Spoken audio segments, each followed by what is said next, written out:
हैं BCC type का structure. BCC type में हम लोग का अरेंजमेंट कैसा होता है उसको समझने के लिए पहले फिगर समझते हैं। सपोज करो कि सर ये हमारे एटम्स हैं और इन एटम्स के बीच में कुछ गैप दिखाई दे रहा है कि नहीं दिखाई दे रहा है? बिल्कुल दिखाई दे रहा है सर। तो हम क्या बोले, इसको क्लोज पैकिंग बोले कि ना बोले? तो सर कायदे से तो बोलना नहीं चाहिए, क्योंकि सर हमारे एटम की साइज जो है वो एटम जो है वो एक दूसरे से दूर दूर दिखाई दे रहा है, ठीक है। लेकिन यहाँ साइज फैक्टर की वजह से ये सारे एटम्स इस तरीके से टच में नहीं आते हैं। इसका एग्जैक्टली रीजन अभी बाद में पता चलेगा। तो हमारे ग्राउंड लेवल पे जितने भी एटम्स हैं उनका अरेंजमेंट कुछ इस तरीके से है कि सर ये जिस तरीके से वैसे ही ये है वैसे ही ये है। तो हॉरिजॉन्टल और वर्टिकल अलाइनमेंट दोनों मिल रहा है हमें, तो हम इसको नाम देंगे ए लेयर का, इसको भी ए लेयर का, इसको भी ए लेयर का। सारे एटम ए लेयर के हैं, सब ग्राउंड लेवल पे बैठे हुए हैं और सारे एटम्स का नाम क्या दिया बेटा? ए लेयर का नाम दिया हुआ है। अब मैंने क्या किया कि सर इनके ऊपर हमने सेकंड लेयर का एटम रखा, ठीक है।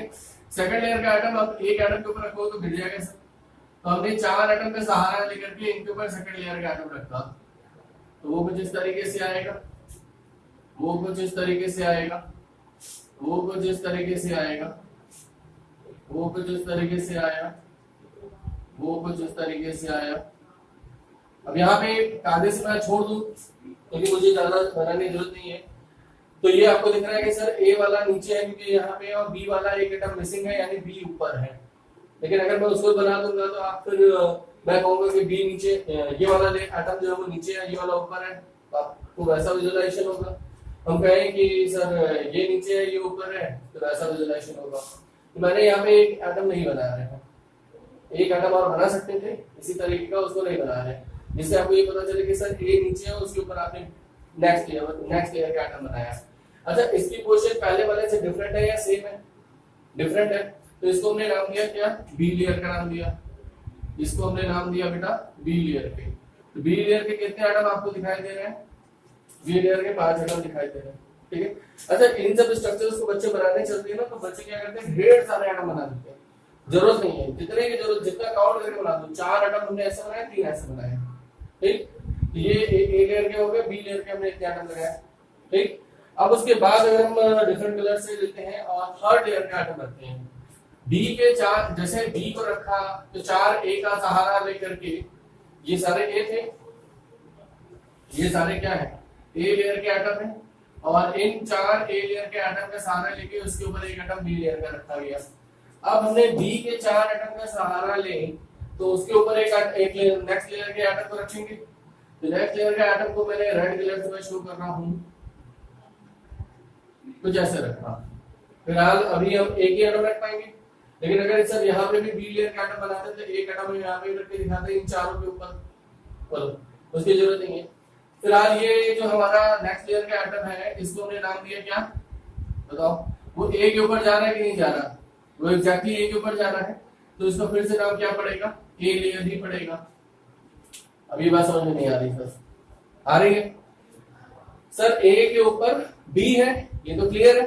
अब बी के ऊपर जो हमने थर्ड लेयर का एटम रखा वो ए के ऊपर ही जा रहा है, ए के ऊपर ही जा रहा है, यानी कि वही पैटर्न आ रहा है, ठीक। तो वही पैटर्न आने का मतलब उसको भी हम क्या नाम देंगे? सेम नाम देंगे, ए लेयर का नाम देंगे। तो हमारे बी के ऊपर ए है और बी के नीचे भी क्या है? ए है। तो पैटर्न ऑफ रिपीटेशन यहाँ पे क्या देख रहे हैं? पैटर्न ऑफ रिपीटेशन यहाँ आ गया कि सर नीचे ए है और उसके ऊपर क्या है? उसके ऊपर बी है, और उसके ऊपर हमें क्या सी दिखाई दे रहा है? नहीं सर, सी को डिफरेंट कलर से मैं शो कर रहा हूं, लेकिन सी भी क्या है? ए है, ठीक। फिर उसके बाद अगर हम देखोगे तो फिर क्या आएगा? बी आएगा, ठीक। तो पैटर्न ऑफ रिपीटेशन जो है वो हमारा इसी तरीके से चलता जाएगा कि A B A B A B A B type. अब मैं इस तरीके से लिख दिया इसको, लेकिन यहाँ पे हम लिख रहे हैं A B A B A B type, ठीक है। तो ये पैटर्न ऑफ रिपीटेशन जो हमें दिख रहा है यहाँ पे ए बी टाइप का दिख रहा है। आया समझ में? अगर हमने कहा कि सर इस बी, ये वाला लेते हैं, साफ दिख रहा है थोड़ा, इसके नीचे 4 ए है कि नहीं बेटा? है। इन चारों को मैं लिख देता हूं, तो यहां पर हमारे हो गए इस बी के नीचे 4 ए हो गए सर, ठीक है। और उस बी के ऊपर अगर हम 4 रखें, पूरी लेयर चढ़ा दें, तो 4A ऊपर भी आएंगे, यानी 4A नीचे और 4A ऊपर, और बीच में क्या है, एक बी। यही तो बीसीसी था। इससे 4 एटम ऊपर है, बीच में एक एटम है और 4 नीचे है, ठीक। यही हमारा क्या है, बीसीसी अरेंजमेंट है। चारों जो नीचे वाले ए हैं ये आपस में टच में नहीं है, उसके ऊपर एक एटम बी इतना बड़े साइज का रखा गया है कि वो चारों के साथ टच कर रहा है, ठीक है। और बी के ऊपर फिर से हमने 4 एटम रखे, वो चारों आपस में टच नहीं कर रहे हैं, लेकिन वो बी के साथ टच कर रहे हैं। ऐसा कुछ अरेंजमेंट हमारा है, तो उसको हम लोग बोलते हैं बीसीसी अरेंजमेंट। क्लियर? तो अब हम लोग देख रहे हैं कि सर इस बीसीसी अरेंजमेंट में, यहां मैं इसको एक छोटा सा डायग्राम बना रहा हूं कि सर कुछ इस तरीके से है। ये हमारी हो गई एक यूनिट सेल, और इसमें डिफरेंट कलर्स आप बना दे रहा हूँ कि सर हमारा ये हो गया एक एटम, यहाँ एक एटम, यहाँ एक एटम, ये एक एटम, 4 ऊपर और 4 नीचे। ये चारों आपस में, ये 8 आपस में टच नहीं कर रहे हैं, लेकिन एक बीच में हमने एक एटम बनाया हुआ है सर, ये बी लेयर का एटम है, जो कि नीचे वाले चारों के साथ टच कर रहा है और ऊपर वाले चारों के साथ टच कर रहा है, ठीक। यही तो बीसीसी था। तो बी वाला जो है वो नीचे वाले चारों के साथ टच कर रहा है, ऊपर वाले चारों के साथ टच कर रहा है, ठीक। बीसीसी है। तो यहाँ पर अगर हम कोऑर्डिनेशन नंबर पूछें कि सर बी का कोऑर्डिनेशन नंबर बताओ कितना होगा, तो कोऑर्डिनेशन नंबर कितना आ गया इसका बताओ, 8, क्योंकि सर नीचे 4A और ऊपर 4A, तो इसका कोऑर्डिनेशन नंबर कितना हो जाएगा, 8। सर A के नीचे कितने बी हैं, अगर इस A की बात करो, रेड वाला जो A बनाया गया है, इसके नीचे कितने बी हैं, 1 2 3 4, और इस रेड के ऊपर फिर से बी आएगा, क्योंकि जो हमारा A है उसके नीचे भी है और उसके ऊपर भी क्या है, बी है, तो उसके ऊपर कितने बी आएंगे, 4। यानी कोऑर्डिनेशन नंबर जो है ईच एटम का ईच इनर एटम, बेसिकली ये जो यहाँ पे कॉमनली लिखा जा रहा है वो इनर एटम के लिए लिखा जा रहा है। Coordination number of each inner atom is 8, चाहे वो A है चाहे वो B है, उनकी शक्ल डिफरेंट है, लेकिन उनका कोऑर्डिनेशन नंबर कितना है, 8 है। इस बात को हमें क्लैरिटी रखनी होगी, कोऑर्डिनेशन नंबर सभी का कितना है, 8 है, ठीक है। तो सर यहाँ पर हम लोग देख रहे हैं कि A लेयर के जो एटम्स थे उनमें हॉरिजॉन्टल अलाइनमेंट है एक प्लेन में, ठीक है। B के साथ किसी तरीके का A का अलाइनमेंट नहीं है, B का अपना अलाइनमेंट कह सकते हैं कि B के बगल में B वाले एटम आ रहे हैं, तो B का हॉरिजॉन्टल और वर्टिकल अलाइनमेंट अपने प्लेन में हो जाएगा, लेकिन A वाले लेयर के साथ उसका कोई अलाइनमेंट नहीं है। A के साथ वर्टिकल अलाइनमेंट भी है और हॉरिजॉन्टल अलाइनमेंट भी है, लेकिन A का B के साथ किसी तरीके का अलाइनमेंट नहीं है, ठीक। ये चीज। अब आते हैं सर इसका पैकिंग फ्रैक्शन निकालते हैं, ठीक है। तो उसको निकालने के लिए सबसे पहले हमें एक बार ध्यान रखना होगा कि सर यहाँ पर जो हमारा ये वाली लेंथ है, देखो यहाँ पे ये सारे एटम टच कर रहे हैं, तो मैं इनको कुछ इस तरीके से जोड़ दे रहा हूँ। ये पीछे वाला कॉर्नर है, ये आगे वाला कॉर्नर है, और ये बीच में ये बॉडी सेंटर से होके जा रहा है, यानी ये क्या है, एक बॉडी डायगोनल है कि नहीं है, ये एक बॉडी डायगोनल है, ठीक है। और बॉडी डायगोनल की लेंथ कितनी होती है, ये चीज हमें प्रूफ करनी होगी। सपोज करो कि सर ये वाली एज लेंथ A है, ठीक है, और ये वाली एज लेंथ भी कितनी है, A है, तो इनका जो डायगोनल फेस डायगोनल होगा वो कितना आएगा, A√2। भैया अगर हमारे पास ये A है और ये A है, तो ये कितना हो जाएगा, A√2 होगा कि नहीं होगा, आयतों को लगा के देख सकते हैं, ये A√2 होगा। तो सर ये वाली डिस्टेंस अगर हमारी कोई भी फेस डायगोनल ले लो तो A√2 है, बोलो भाई, कोई भी फेस डायगोनल ले लो, ये A√2 है, ये A√2 बोलेंगे कि नहीं बोलेंगे, इस कॉर्नर से इस कॉर्नर के बीच की डिस्टेंस A√2, ये A है, ये A है, ये कितना हो जाएगा, A√2, और ये कितना है, A। तो यहां से यहां तक की डिस्टेंस कितनी हो जाएगी, अब इसको निकाल लेते हैं। सर एक हमारे पास जो लेंथ है, ये फेस डायगोनल वाला हमने बनाया A√2, और ये वर्टिकल है A, तो ये जो हमें बॉडी डायगोनल दिख रहा है सर, ये कितना हो जाएगा, ये आएगा A√3, ये बॉडी डायगोनल है, बॉडी डायगोनल और ये कितना हो गया बेटा a√3। समझ में आ रहा है कि नहीं आ रहा है? ये फेस डायगोनल है, ये कौन सा डायगोनल है? ये फेस डायगोनल है। ये हमारी एज लेंथ हो गई, ये एज लेंथ हो गई, ये फेस डायगोनल। ये जो निकल रहा है वो बॉय डायगोनल निकल रहा है। एक बार कमरे में आप जहां बैठे वहां सोचिए कि सर फेस डायगोनल कितना होगा, a√2 आ रहा है कि नहीं आ रहा?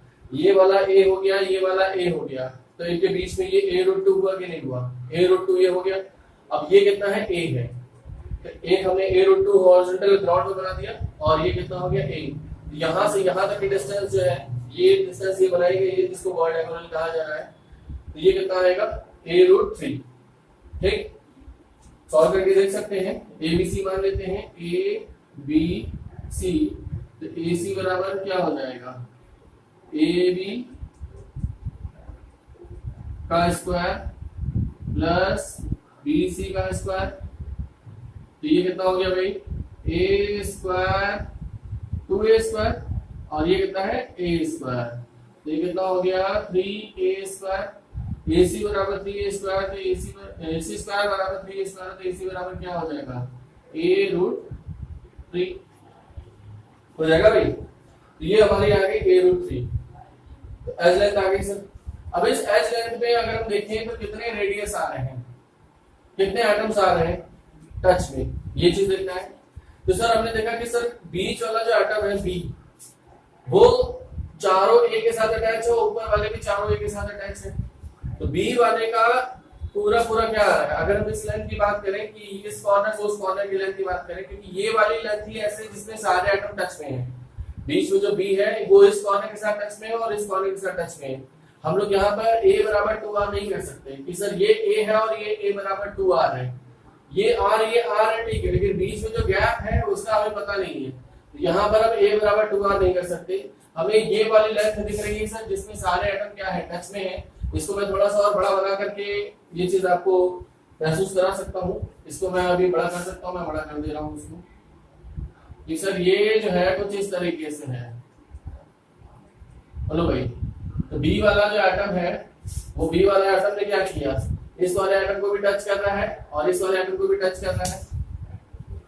कर रहा है कि नहीं कर रहा? बिल्कुल। तो सर हम देख रहे हैं कि इसमें कितनी लेंथ आ जा रही है। ये डिस्टेंस हो गई आपकी a√3, ये डिस्टेंस कितनी हो गई? a√3, जिसमें इसका तो डायमीटर आ गया सर, इसका रेडियस आ रहा है और इसका रेडियस आ रहा है। तो यहाँ पर हम लोग देख रहे हैं कि a√3 बराबर कितना हो गया? 4r। a√3 बराबर कितना आ रहा है बेटा? 4r। इसको मैं यहाँ लिख देता हूँ, a√3 बराबर 4r। ठीक है,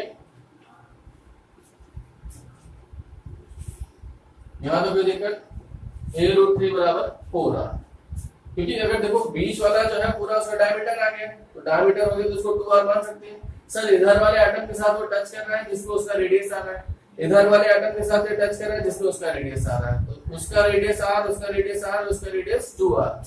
ये कितना हो गया? 4r। 4r बराबर a√3। अब अगर हम नंबर ऑफ एटम की कैलकुलेशन करते हैं सर, तो पैकिंग फ्रैक्शन निकालने के लिए फॉर्मूला सारा लिखा हुआ है, बस वैल्यू प्लेस करनी है हम लोग को। कितने एटम दिखाई दे रहे हैं कॉर्नर पे? 8 एटम दिखाई दे रहे हैं। कंट्रीब्यूशन है 1/8 का। एक एटम बॉडी सेंटर पर है और उसका कंट्रीब्यूशन कितना है? 1। तो टोटल कितना आ गया? 2। अब वॉल्यूम ऑफ 2 एटम अगर हम निकालते हैं तो सर 2 एटम का वॉल्यूम कितना हो जाएगा? तो 4/3 पाई r क्यूब एक एटम का है multiply by 2। Volume of unit cell निकालने गए तो a क्यूब होगा, a की वैल्यू हम लोग निकाल रहे हैं तो 4r/√3 हो जाएगा। a की वैल्यू यहां से निकालें तो क्या लिखेंगे? 4r/√3।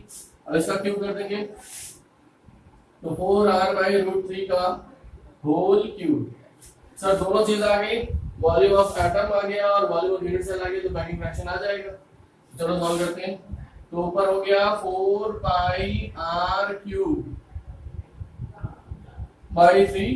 और ऊपर 2 भी है, नीचे कितना है बेटा?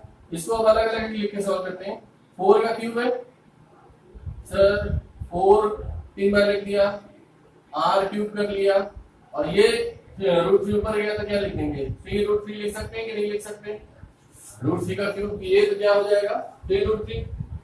तो सर यहाँ से देखो इस 3 से 3 कट जाएगा, 4 से 4 कटा, r³ से r³ कटा, इस 4 से ये कटा, मैं काट के दिखा रहा हूँ, इस 4 से ये 4 कटा, इससे ये कटा, ये 2 जब, इस 3 से ये 3 कटा, और इस r³ से ये r³ कटा।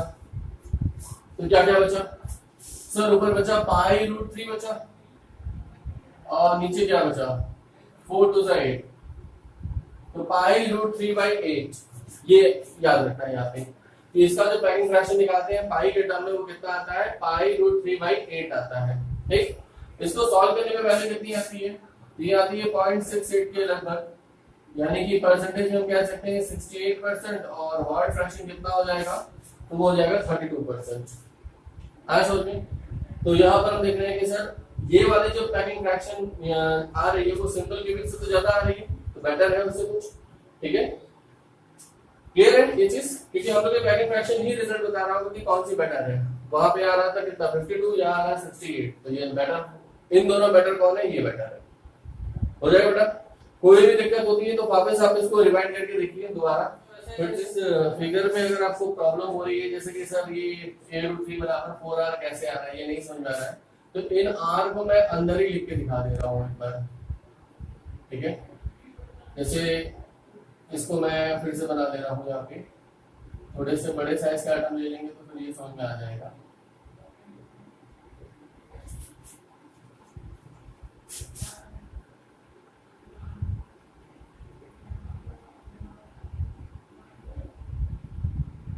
ठीक है, तो यहाँ पर देखो एक आइटम यहाँ पे है, एक आइटम यहाँ पे है, और जो बीच वाला आइटम है